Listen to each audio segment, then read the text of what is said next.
Hello, welcome to another dyno video and a Ford Fiesta again. But this isn't any Fiesta, this is a spicy Fiesta. This is about as leery as Fiestas get in standard form. This is a Fiesta ST, Mark 8 Fiesta, although it might be a Mark 7 in other countries, I don't know.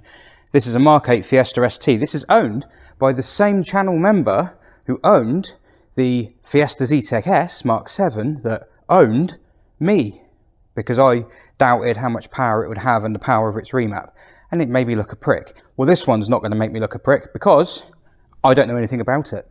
Can't look a prick if I don't know what I'm talking about.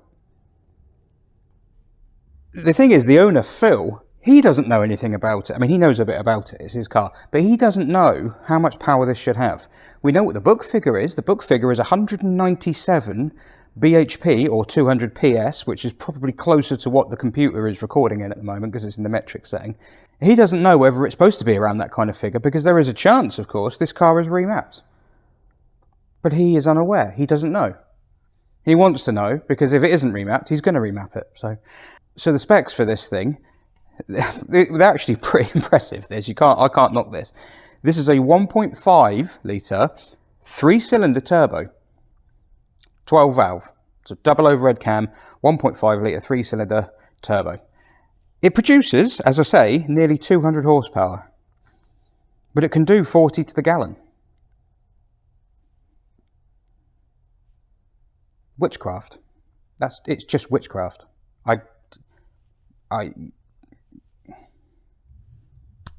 These engines are also known as Ecoboost. Ecoboost. Actually, that is a disparaging comment. This one does not have the wet belt design that so many shite engines have. This has a chain with a gear-driven oil pump, so there is hopefully no chance of eco-boom behaviour with this one. Yeah, so we have no idea exactly where this is supposed to be. Let's have a look under the bonnet and see this huge little engine. Why is the bonnet release on that side?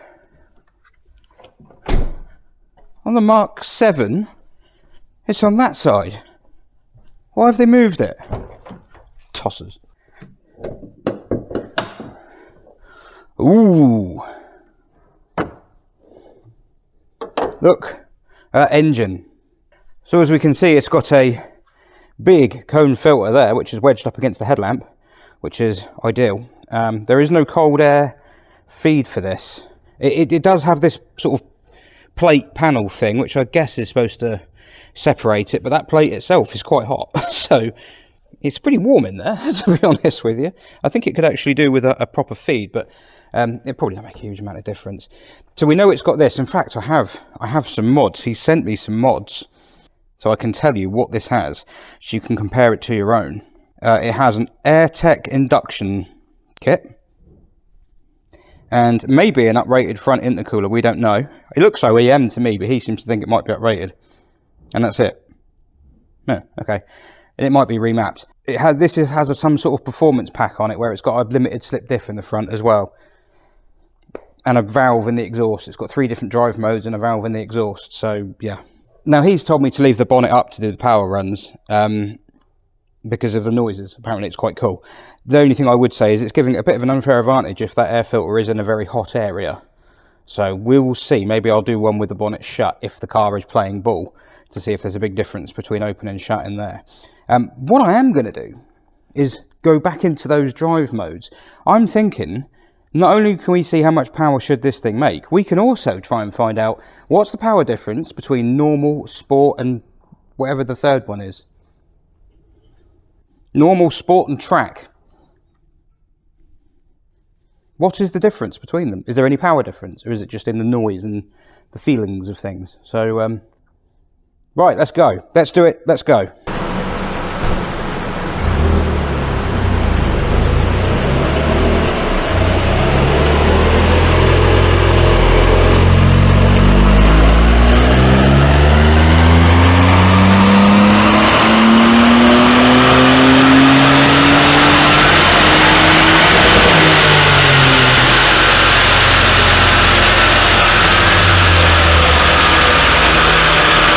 Right, let's shut you down.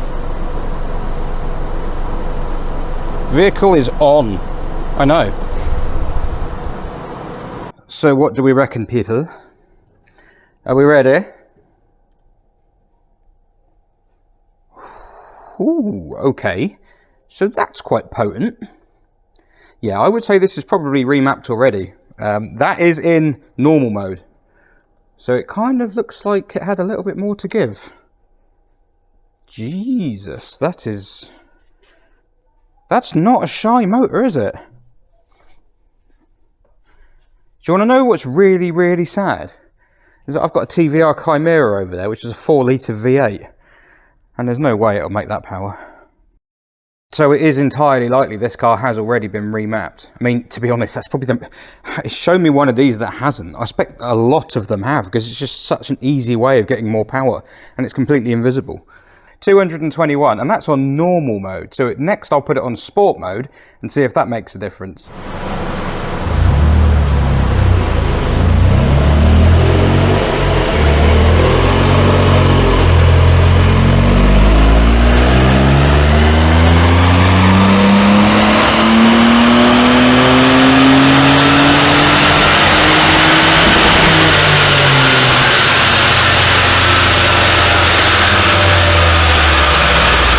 So that was sport mode. Did you hear the pops and bangs? To be honest, that's the only thing that felt different. What? What?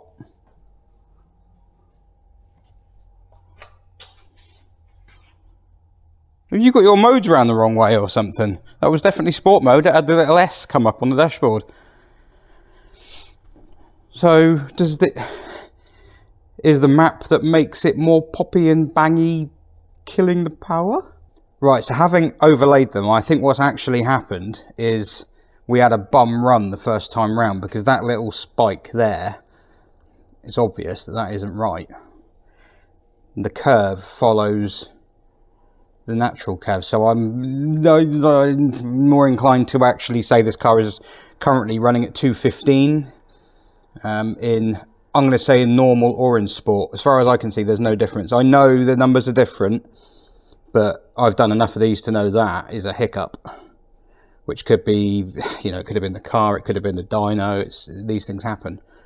If I do another run, I'm pretty sure it will end up along here. So yeah, as far as I can see, sport pretty much just changes the noise, which, to be fair, is probably kind of what you want. So I'm gonna write off the 221 and take it down to 215. Shut up, it's my ball, and I'll take it home if I want to. Because I think that black one is actually the proper curve. You do see this with modern cars. You do see them come up and then sort of hang on, because this is efficient. This is like holding on, rev, and then hang on to it without dying off. You know, old cars will sort of go up like that and then... So and it's pulling from, it's doing max power pretty much from 4.5 to 6,500 revs near enough. So that's damn efficient. Let's see what race does. Race is the big one, and now I'm starting to wonder if race, or track I should say, is going to have any effect at all. It opens a valve in the exhaust apparently, but whether that does anything at the top end, who knows? Well, we will in a minute, I suppose.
Well, I have to be completely honest, again, I don't actually think it made any more power.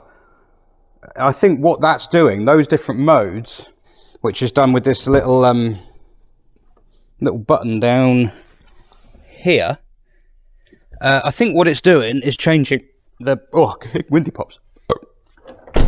I think what it's doing is changing the mapping for the throttle. So it's probably giving you a sharper throttle response. It's probably opening the valve and the exhaust. It's changing the map to make it pop and bang. I don't actually think it's giving it any more power. I could be wrong. Well, let's find out. No, it's exactly the same. It's 215 again. It's identical. Well, near enough identical, isn't it? Right, well, there you go. So,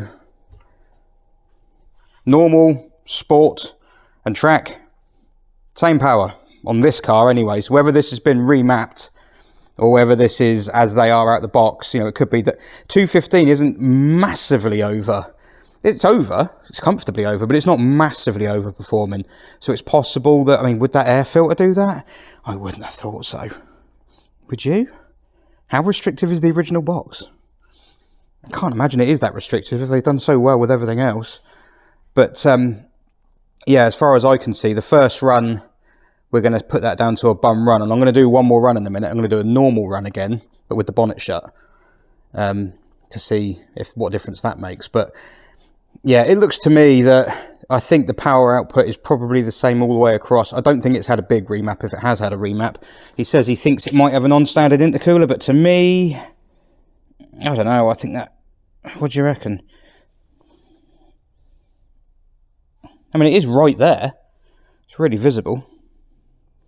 Don't know. ST guys will know if that's standard or not. But I have to be honest, this is quite a funky little machine. Do you know what I've seen on it? I'll show you what I've seen on it. My favourite part of the car. Watch this. This is, honestly, this is like classic Citroen levels of engineering. Ready?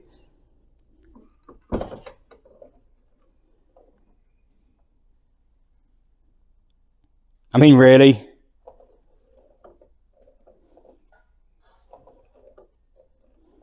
I'm sorry, I can't get over that.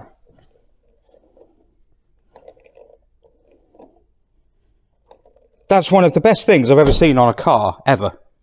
Am I easily pleased? No, bollocks. It's everyone else who's wrong. Right.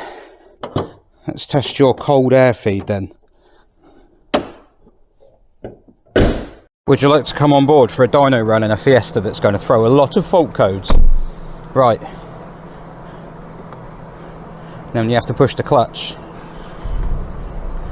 So the modes that you can go through, if I push the button, well, it takes a while for it to wake up. But if I push the button, nope, nope, nope. There you go. So that's sport mode. And that's track mode, which as far as I can tell only makes it go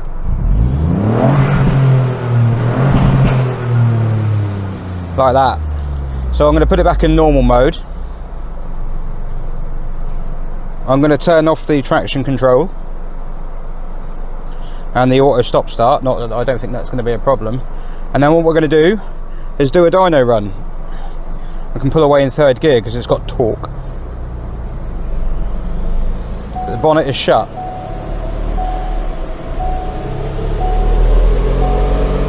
Now flat out. No, it's not happy.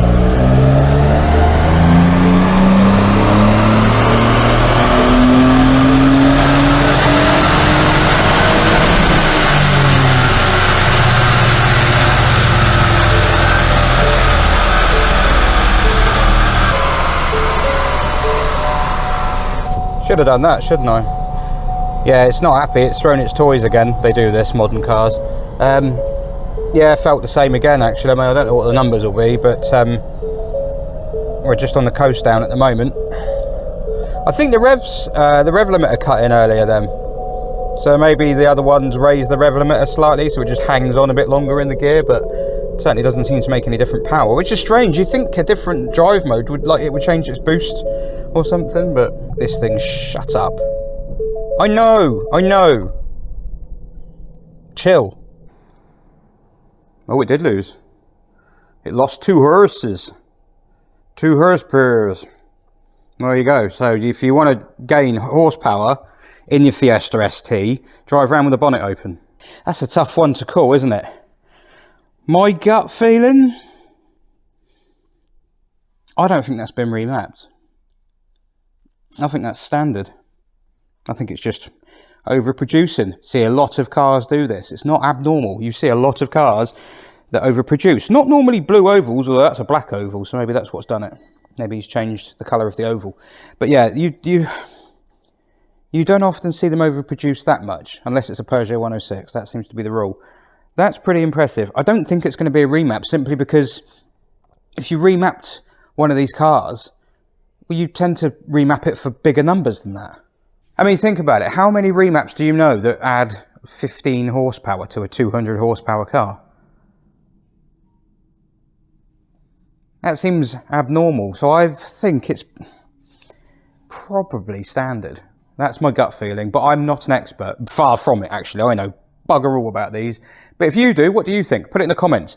Do you think that's remapped, or do you think that's standard? Stock. Yeah, cheers for watching. I will try to bring you other cars, not just Ford Fiestas, but I have to be honest. I mean, the door thing is my new favourite thing in the world, but apart from that, I have to be honest. That's actually quite impressive. That's quite impressive. You can't knock that. Right, go and enjoy your Fiestas in McDonald's car park, or wherever you take them.